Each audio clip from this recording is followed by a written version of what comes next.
అధికార పార్టీ వాళ్ళకైనా లేదా పోలీసులకైనా అది రవ్వంత ఏదైనా ఇబ్బందికరంగా పరిణమిస్తే ఇమ్మీడియట్‌గా కేసులు పెడుతూ ఉంటారు. కొందరి మీద చర్యలు తీసుకుంటూ ఉంటారు. కానీ విపక్ష పార్టీలకు సంబంధించి మరీ ముఖ్యంగా మాజీ ముఖ్యమంత్రి వైఎస్ జగన్మోహన్ రెడ్డి గారు జెడ్+ కేటగిరీ భద్రతలో ఉన్నా కూడా ఆయన భద్రతలో లోపాలు బయటపడ్డా, ఆయన పర్యటనల్లో అడుగడుగునా ఆ భద్రతా లోపాలు కనిపించినా, దానికి ఎవ్వరిని బాధ్యులుగా చేయకపోవడం నిజంగా ఆశ్చర్యం అనిపిస్తది. ఏ పర్యటనైనా చూడండి. మీరు ఇప్పుడు కాదు, సంవత్సరం కాదు, ఈ ఈ వీళ్ళు అధికారంలోకి వచ్చిన దగ్గర నుంచి జగన్మోహన్ రెడ్డి గారు బయట అడుగుపెట్టినప్పటి నుంచి చూడండి. ఆ వినుకొండలో ఒక వైసీపీ కార్యకర్త నడి రోడ్డు మీద నరికేసినప్పుడు ఆ కుటుంబాన్ని పరామర్శించకపోతే అప్పుడు బుల్లెట్ ప్రూఫ్ వెహికల్ పనిచేయక రోడ్డు మధ్యలో ఆపేసి దిగి వేరే కారు ఎక్కిపోవాల్సి వచ్చింది. అక్కడి నుంచి మొదలెట్టండి. బంగారుపల్లె మామిడి రైతులను పరామర్శించకి వెళితే అక్కడ అసలు జనాలు లిటరలీ జగన్మోహన్ రెడ్డి గారి మీదనే పడిపోయారు. బయటపడేది ఎట్లా మార్గం కూడా తెలియాలి. తాజాగా భీమవరం వెళ్తే ఏకంగా ఆయన కిందకు దొందురుకొని పడే పరిస్థితి, జనాలు మీదకెక్కేశారు.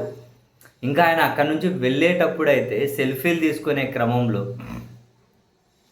కార్యకర్తలు అనబడే వాళ్ళు, అభిమానులు అనబడే వాళ్ళు మీదకెక్కే సెల్ఫీలు దిగి ఆయన ఎట్లనో కష్టపడి ఆయన కారు ఎక్కితే ఆయన కారు ముందరి సీట్లో కూర్చుంటే ఆయన ఆయన మీదనే కూర్చుంటే ముందరి సీట్లు ఎక్కని జ్వరబడిపోయి సెల్ఫీలు తీసుకుంటూ ఉన్నారు. ఈ విజువల్స్ అన్నీ చూస్తూ ఉన్నాం. మరి ముందరి సీట్లో కొంచెం జ్వరబడి మరి సెల్ఫీ ముందరి సీట్లో కూర్చునేసింది. జగన్ కూర్చునే సీట్లో ఆయన ఆయన మీదనే కూర్చొని, ఆయన పక్కనే కూర్చొని. మరి ఇవన్నీ భద్రతా వైఫల్యాలు కాదా? ఇక్కడ అభిమానం కథ పక్కన పెట్టండి. ఇంకెవరైనా కనుక అసాంఘిక శక్తులు ఈ విధంగా జ్వరబడితే మరి ఆయనకు ఒక జెడ్+ సెక్యూరిటీ ఉంది కదా. సో ఆయనకు కావలసినంత భద్రతను కల్పిస్తూ ఉన్నారా?